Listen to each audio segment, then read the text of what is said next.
Take me out to the ball game. Take me out with the crowd. Buy me some peanuts and Cracker Jack. I don't care if Good I morning. never get back. Let me root. So I found this version, Angelo, and hopefully YouTube won't nail me for this one. So we'll see what happens. I think it's a non-copyrighted one. I did my research. Seems like not, we'll sing it and we can record one. There you go. There you go. Teamers can hit the high notes after the Tampa Bay Rays got him in the junk today, this weekend. Swept him out the building, and he's scared to come on. Now he got told by the U.S. military that he had to be somewhere this morning, short notice, and so usually they don't take no for an answer. So I was gonna say that's one person. That's one group you don't say no to. I fight the power. You'll be fine. So he will be back next week. I'm sure he's chomping at the bit because I gave him so much crap over the weekend, man. So much crap. After they lost the second game, so this is either Saturday night or Sunday morning. I don't remember which one I sent it to him, but and of course the Yankees had gotten hot, and all the text said was, when you get to the AL wild card game against the Yankees, and then I do it ... And he fires like, it's a little premature, isn't it? I'm like, not really, man. I'm like, dude, the Yankees are getting hot. I don't think they have enough to catch the division per se, but I definitely think let's get into these moves. What the Yankees did, I think, makes a huge difference to be able to win that wild card or get to the wild card. Excuse me. I mean, you look at the production that Rizzo gave you just, this He's weekend. A leader too. 2 games. Right? Yeah. Gallo, even though I think he only had 1 hit since he's been here, but he's walked a couple times. He's extended the pitch. That's his game, by the way, too. He hits for a low batting average. Right. He does get walks. He strikes out, but when he bops him, he bops him. And he's a great fielder too. Right. And he's a lefty. He's a lefty with power, so you've got to respect him. Even if you have him deep in the lineup, you still have to respect that. If he gets a hold of it, it's over. There's something different. I mean, you know me, I've been on record saying I thought that the division's out of reach, but I mean, with Boston faltering, the Yankees are 15-8 in their last 22 games, or 23 games, whatever the math is. 23 games. They're making a push, and when you're looking at the schedule coming up, their next 7 games are against the Orioles and Seattle at home. If they can go 6-1, that's going to put them at 62-49. That's pretty solid. I mean, look, right now you've got Boston comfortably ahead in the wild card for the first wild card. They're a game and a half out of first in the East, but they're comfortable in the wild card. Right. But okay, so we take Houston and Chicago and Oakland. Houston and Chicago out of it because they're leading their divisions. That's got nothing to do with the wild card. But you look at the wild card; they are 2.5 back of the A's, and 1 in the loss column. Right, they leapfrogged Seattle over the weekend.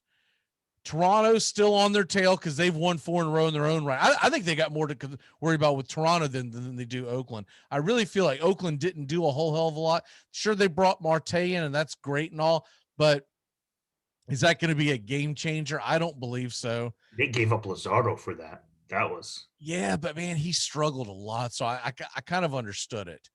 And their statement that they released, I had to respect.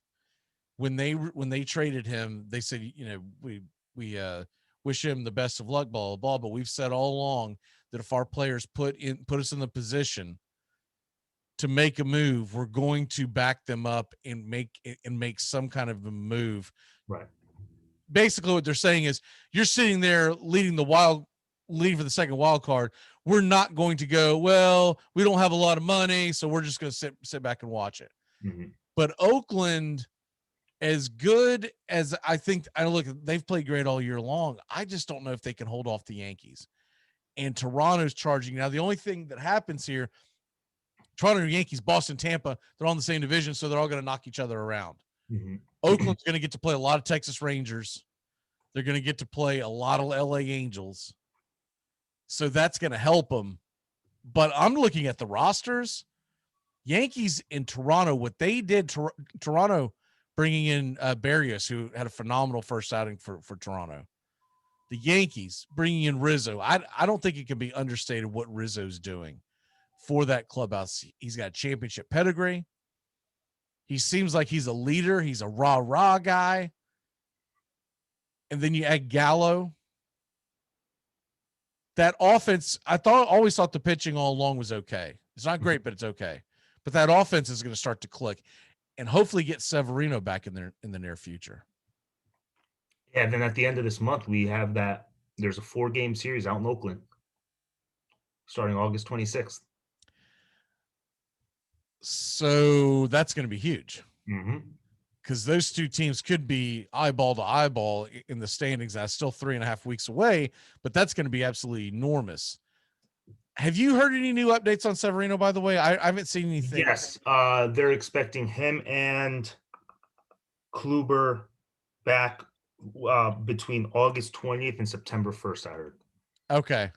So Chris Sale, by the way, train time. He probably has one more rehab start left, and then he's going to be back for Boston. So for all you Red Sox fans who think the sky is falling, Chris Sale says here he will make another rehab start with AAA Worcester on Saturday, and then most believe that's most likely his last one. Worcester, you're gonna get creamed by those New Englanders if you call it Worcester. Oh well, whatever the hell it is. Worcestershire sauce. Is it the same thing? All those weird names up in Massachusetts. That's okay because they probably pronounce it Lebanon, Tennessee, and it's Lebanon, by God. Don't you come down here and call it Lafayette? It's Lafayette. So that's all over the country. I was wondering how that was pronounced because it's spelt a little strange. Yeah. Anywhere, somewhere around the area where the Salem witch trials began. So but anyways, he's going to pitch in AAA on Saturday, and I believe that'll be either his 5th or 6th start. That's it. I think he comes back the following week. If he's available in anyone's fantasy league, by the way, you better go out there and grab him now because that news is going to kick in the next few days, and they're going to be jumping all over it. As far as the Tampa Bay Rays go, they're rocking and rolling, baby. They're playing some good damn baseball, and I was very, very happy to see what went down over the weekend. I mean, look, you look at the way that they swept. Now, by the way, that game last night was phenomenal. Just an entertaining game no matter who you were pulling for.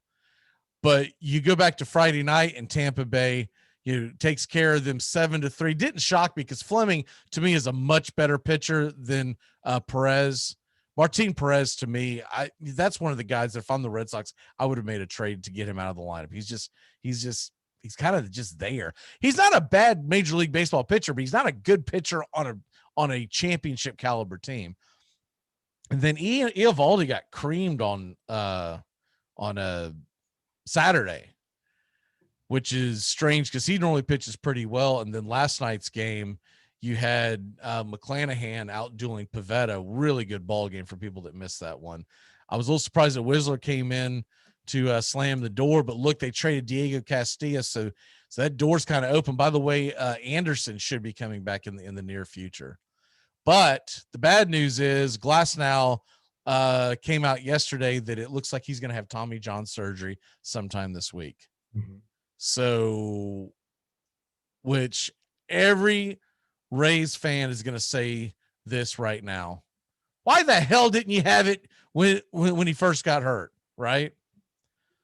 You're not really losing a whole lot because if he would have had the surgery in June, he's not pitching next year. He's pitching, so he's going to have it in early August. He's not pitching next year. You'll see him in the spring of 2023, and that's just pretty much. And they're going to have to go forward with that. And if they knew that going, I would think they had a pretty good idea. If they knew that going into the trading deadline, it's a little surprising they didn't address that. So I don't think Tampa Bay is going to long term. I just don't think they can do it. But I do think they have enough oomph to win the division. Now, the Red Sox are a hitting heavy team, right? Right. Look at their pitching stats. Not that good, right? Eovaldi's your ace, 9-6, 3.71 ERA. Then Schwarber was the only guy that they went and got the trading deadline. Did that not shock the hell out of you? that's what I was getting at. I was gonna say, aren't you shocked? They're banking on Sale coming back. Now, if he comes back and he's the Chris Sale of not even his last year playing, because that wasn't that strong, but the Sale of old, I think they'll be fine. But right, the 2018 Chris Sale, right, hitting can slump. We see it with the Yankees this year. Right. Now, is there a chance that the Red Sox, their hitters just stop hitting? They catch a little slump, because I mean their pitching's not going to be able to carry them through based off of what we've seen so far. So that's why I was going to say I'm pretty shocked that they didn't go out and get a starter. Well, I don't think hitting is undefeated in the postseason. If we're talking about the postseason, now the regular season, I believe they have so many professional hitters, and what I mean by that is guys that they don't go into long slumps, because guys like JD Martinez and Xander Bogaerts, it's not just the talent, but they're also seem to be students of the film room, right? Mm-hmm. And so, yeah, they had a bad year last year, but I think that was compounded by the 60-game season, everyone panicking. You feel the need. This year, I'm not worried about the Red Sox offense, but when you get to the postseason, because they're going to make the playoffs one way or the other, whether they win the division or they back into the wild card, they're going to make the playoffs. That would be an enormous collapse to not make one of the wild cards, right? Yeah. But when you get, okay, so let's say you get to that wild card game. Let's say you don't win the division. Let's say you get to the wild card game. Say it's against the Yankees. Is Sale your guy? That's what I don't think so. I mean, who knows? Who knows? What if he comes out, pitches 5 great starts? I think it's Eovaldi, right? Just because he's been there, he's always been really good in the postseason. I know he didn't have a good outing this past weekend, but he's pitched pretty well against the Yankees. So let's say he's playing the Yankees. I'm just going to assume, for all intents and purposes, we're going to get what I have always wanted, which is Yankees, Red Sox wildcard game. No, I'm trying to find his stats against the Yankees right now. But Eovaldi he's pitched well this year from my recollection, because I've got him in a couple of fantasy leagues. But what I'm looking at is he's a solid starter. I would think he's done well against the Yankees. Mm-hmm. I would think you would go Eovaldi, unless, like you said, Sale comes out and he looks like Cy Young in his last, what will have about 3 to 4 starts, maybe 5 at the most, considering the fact that if you're 3-4 games out of the division heading into the final weekend, you're going to rest your best pitchers getting ready for the wild card game. That's the one advantage they could have over the Yankees, is the Yankees might have to pitch Garrett Cole on that Saturday or Sunday, making sure they make the wild card. That's the one advantage they could have. So, but if Garrett Cole's your starter, pedigree says you got the advantage. But if it's Garrett Cole versus, we'll say Chris Sale. A matchup. Yeah. And then I think you would have, by that time, Severino able to come out of the pen. And Eovaldi definitely has the experience of coming out of the pen. I don't trust Boone in that situation. I don't trust Chapman in that situation. That's the one thing that scares me if I'm a Yankee fan. Barnes, I'm really surprised. If my heart of hearts, I thought Craig Kimbrell was heading back to Boston. And the fact they didn't get anything pitching wise. Look, Schwarber's a fine batter. Mm-hmm. He's a good lefty with pop, but they're going to try to put him at first base somewhere he has not played since 2013. There's no way in hell that doesn't affect your batting. you boot a ball, the team gives up a big inning, you get in the dugout, you're batting second, you still got that on your brain, and now it's time to step in the batter's box. There's no way that doesn't affect your batting. It always does. Anytime you try to get some guy, we can just, because people think it's like a video game or fantasy baseball, or I'll just plug him here. That's not how it works in real baseball. Speaking of that, how about the Dodgers? Oh, that's a video game right there. They're just treating it like a game. Right. Well, they had to do something because Bauer's not going to play. Scherzer and Turner. Ugh. I think Bauer is done for the season, and we'll see what happens to him next year. He's very Marcelo Ozuna-ish. He's not something anyone wants to touch right now.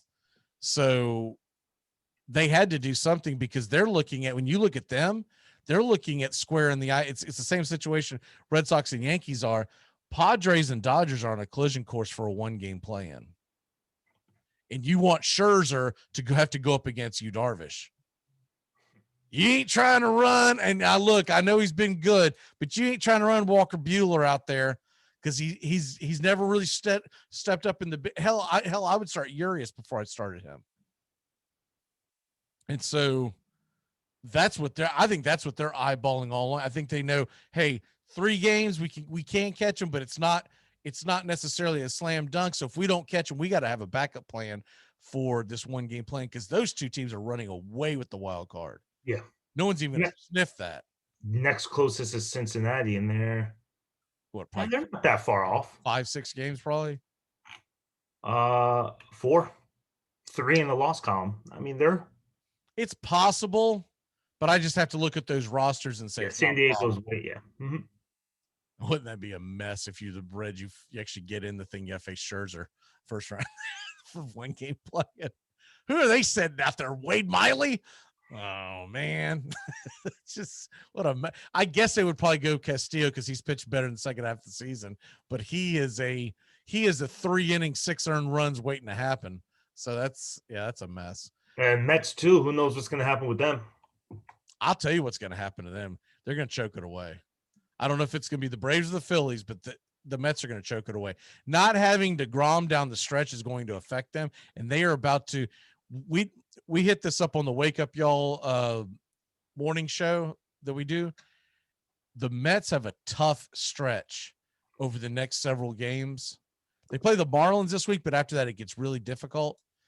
And while they're doing that, the Braves have a pretty easy road for about 2 or 3 weeks, but also the Phillies, they're going to play at Philadelphia. I think it's this coming weekend. If not, it's the following weekend, but they've got a long road to hoe, and they finish the season in Atlanta for 3. Yeah, you're right. The Mets, they go at Marlins for 4, at Phillies, then they home Nationals, but then Dodgers, Giants. Right. That's the stretch that I'm like, wow, you'll be lucky to go 500. You look at their run differentials, -7. Their expected win-loss record is 51-53. That's worse than that division. Right. Based off of the runs. That's insane. Well, that's what happens when you have DeGrom and they win all 1-0 game. Right. But the thing is, and they had the heroic comeback on, was it Saturday? They were really close to getting swept by the Reds. This is not a team that has great starting pitching outside of DeGrom. Stroman proved that he's human over the last few weeks. He's still a pretty good pitcher, but he's not ungettable. And Taijuan Walker, oh man, I've got him in a fantasy league. Let me tell you something. I should have traded high on that guy, because he has, ever since the spider attack, he's just cratered.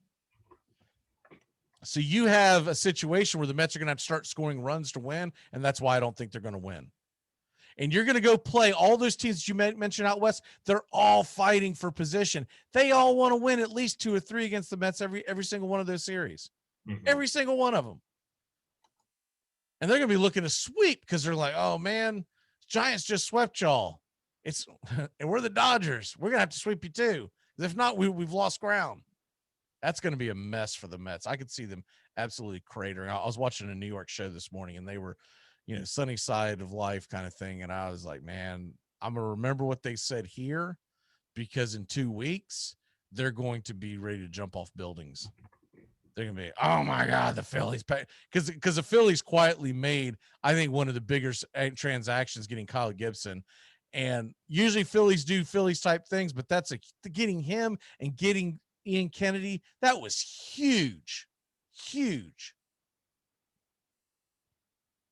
just unbelievable. I don't think people realize how good Kyle Gibson is, and he got a great start for them. What was it, yesterday, the day before, his first start for the Phillies. So it's just, obviously it's not too big for him. That the stage isn't too big. Right. So anyways, back to the AL East, the Rays, they didn't do a whole hell of a lot, but they did Ray type things where they're going to continue to build. They're looking at as this team is our team, and we'll see what we can do. And hopefully we can stave off, but they know if nothing else, they're probably going to make a wild card. So I think that's why they didn't mortgage the farm, and they said, look, they're going to do something in the offseason and deal with this whole glass now thing. But hell, if there's a strike, they may not have to worry about it. Looking at the week ahead for the Yankees, see, today they're in action, aren't they? Yeah. They have home against the Orioles. Yeah, their next off game is the next Friday, so they have a lot. So they're off on a Friday. That's weird. It's because that Thursday is that Field of Dreams game. Oh, that's on a Thursday. Okay, I don't know why I thought that was. I'm surprised. Yeah, why wouldn't they do that on like a Friday night? Well, because very bad TV ratings on Friday nights. So they're looking at Thursdays like the best TV rating night. Wednesday's usually pretty decent. So I figured it was, I just assumed it was middle of the week on a Wednesday, but I get why they're having to do that. So, but they'll host the Mariners this weekend. Yep. After the Orioles series, man, that's huge. Like I said, I think 6-1 is a win. I would go 5-2 is 6-1 on this week. Wow. You have 3 versus the Orioles. They can't. I'm not saying I'm expecting them. I'm saying the expectation is at least 5-2. If you go 4-3 against the Orioles and the Mariners, okay, you get what I'm saying. I'm basing this as if you want to make the playoffs, you have to go 5-2 minimum. The Mariners, by the way, start their week off at the Rays. So that starts tonight. So they have, looking at who's going to pitch, they've got Flexen versus Walker. But you got Kikuchi's going to pitch on Tuesday, which means he'll pitch on Sunday.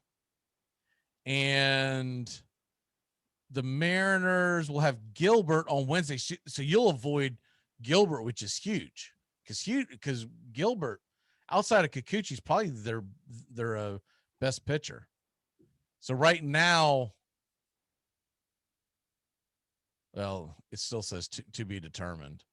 But yeah, 4 at home against the Mariners. That's going to be huge going into.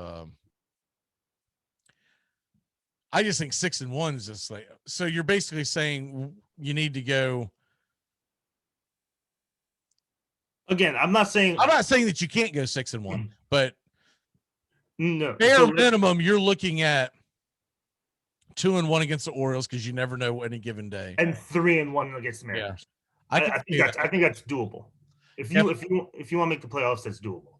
Now, conversely, okay, so the Rays, we said, are playing the Mariners, and then this weekend, Tampa Bay is playing the Orioles. So they're playing the same opponents, just they're the same thing. They're basically 5-2, 6-1. Right. Red Sox are at the Blue Jays this weekend, by the way. That's a huge series. And the Red Sox are at the Tigers. So the Red Sox almost need to go and sweep the Tigers because they're going to go to Toronto, and that's going to be an absolute nightmare. They usually get banged around by the Blue Jays in Toronto. So that's going to. Boston's playing in Detroit. They're playing in Detroit. And Detroit has a really good home record. They do, and I do know they're playing Casey Mize at some point this week because I was looking at it. I forget which day it is. It's either Wednesday or Thursday. They have the second best record in the Central at home. Yeah, and they're Fifth, it looks like sixth best in the AL. they're sneaky good. Yeah, it's Erod versus Mize. I got to give them the upper hand there.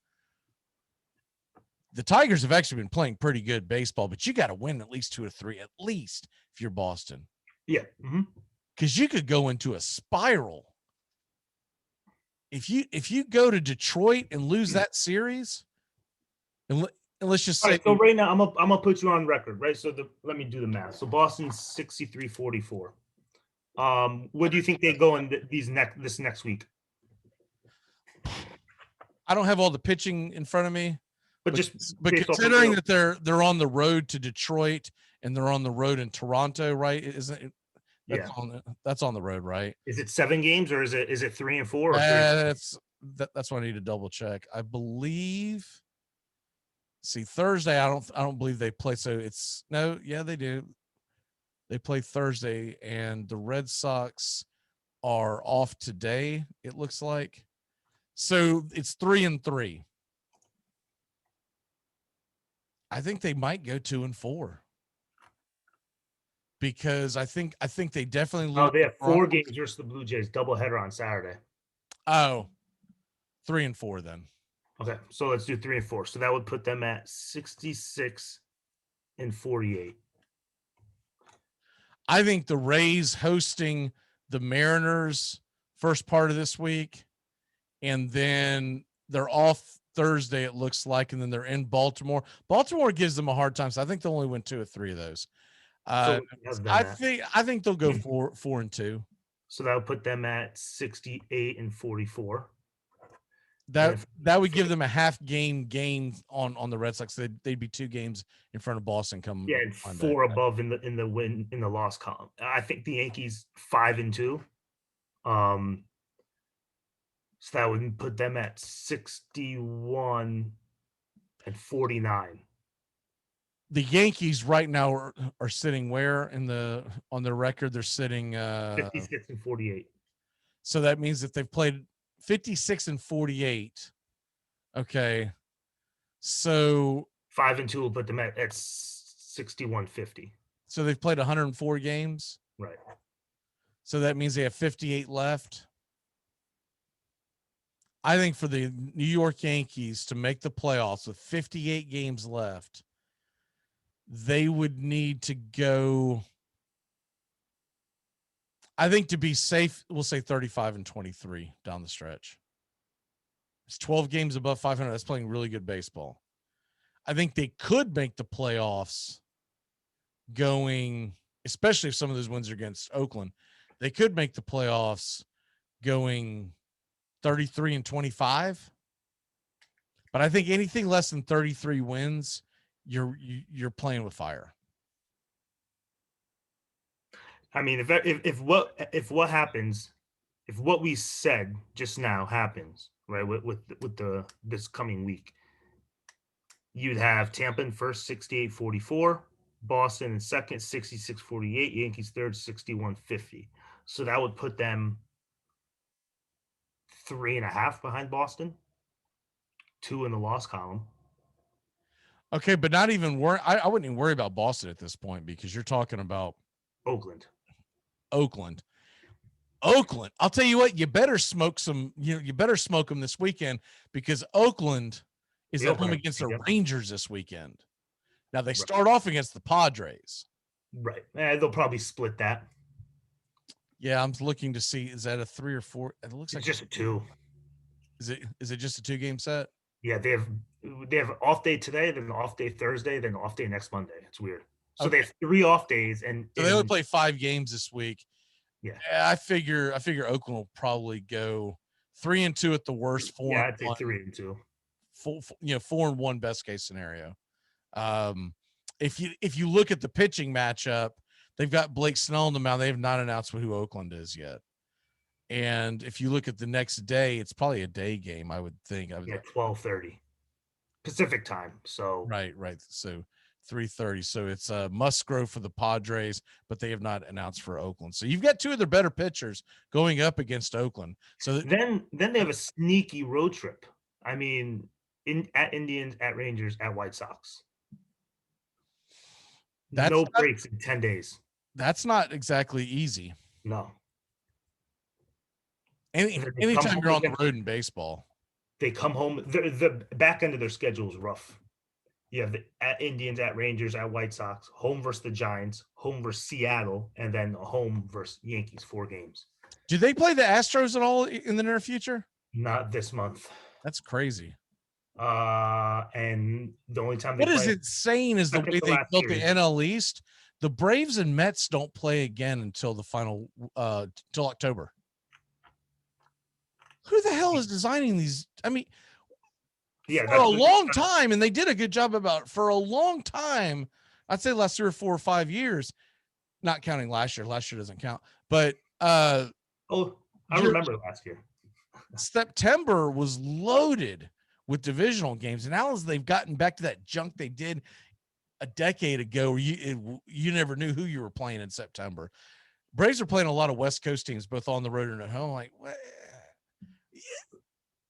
Just in general, I like to see the teams play the divisional teams because it decides it, right? I have a question now, and I know we're running late on time. Would you like to go back to some sort of no interleague play?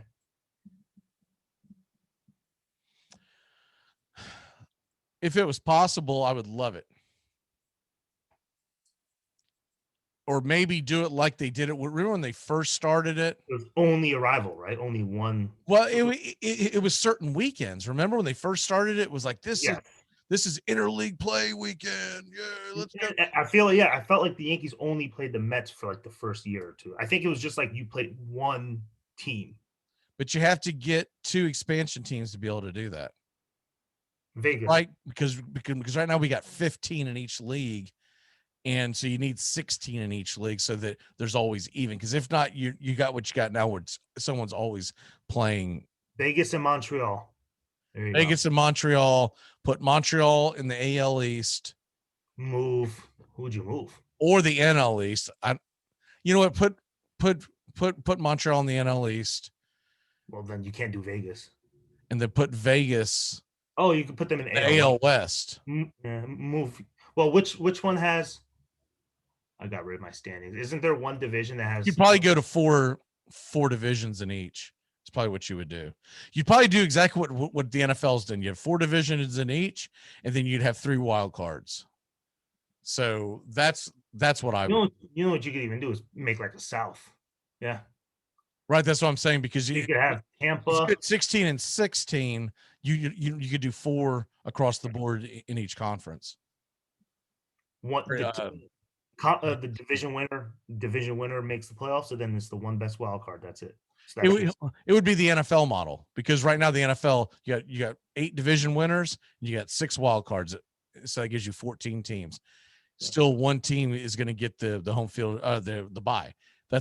I believe that's the same model that the Major League Baseball is going to go to. They're going to go to 14. I would prefer 12 because I like the regular season in baseball meaning more. Mm-hmm. But I just know how it's going to be. It's all about the money. I'm fine with it too, because I mean, you could have an injury to a starter, and they could miss a month. That's 5 starts. That's 5 possible wins. Not to mention, that was awesome last year. That first round of best of 3. I just think that the team with the best record, if you're crushing it, you shouldn't have to play in that first round. So that's why I'm a big proponent of, same thing with college football. I'm a big proponent of 7 and not 8, because I like to have there to be a reason why you're fighting for that number 1 seed, because that adds to your regular season interest. But yeah, that's it's coming. I don't know how long it's coming, but we're going to get to expansion teams in baseball. It's going to be terrible at first because there's not enough pitching to go around, but it is what it is. And they do the same, like, will they do it the same way as like NHL does? Like, you take one, so NHL, are you aware? They didn't before, but it'll be interesting to see if they. I would like to see maybe a lesser model than that. Maybe like the way they did it in the NFL, where there was some that you could grab off, but most of it you built within. Because the thing is, when you had two teams too, you also got to remember you gotta load up an entire farm system as well, two farm systems. So we're talking about several hundred players getting added to the league. About 200 players plus. There's no shortage of baseball players. No, but there's a shortage in talent. So yeah. Next thing you know, you and I are coming out of the bullpen in Montreal. Going, hey, let's go, baby. You can sign us cheap, real cheap. What's your walk-off for the day? Happy August. College football returns this month. NFL Thursday, baby. How about that? Really excited. I'm hoping it starts getting a little cooler up here. A couple nights ago, it was 65 degrees, so that's almost whiskey weather. I'm waiting for that first bourbon night. But I'm looking forward to the first bourbon night of the year down here is January 1st. The last bourbon night of the year is December 31st. It's year round. We didn't know there was bourbon weather. For me, bourbon weather is cold. Gotcha. You just sit outside on the fire watching football. We drink whiskey pretty regularly down here. That's the way it is. You just have to. Now I will say this: if I get on the water, I'm drinking beer. Yeah. I've made that mistake too many times. That's why it took me a long time to get married. All those women can tell you what happens to McGee in the hot sun and whiskey. That's why I'm still single. Like the Incredible Hulk. David Banner, the eyes flipping out. I guess my walk-off for the day is we have a short slate of baseball today, but we got some games of interest. But with everything that's coming down to the wire, man, if you're not locked into your baseball team at this point, when the hell are you going to be locked into it? Because it's a little over a 55 game sprint at this point for most teams.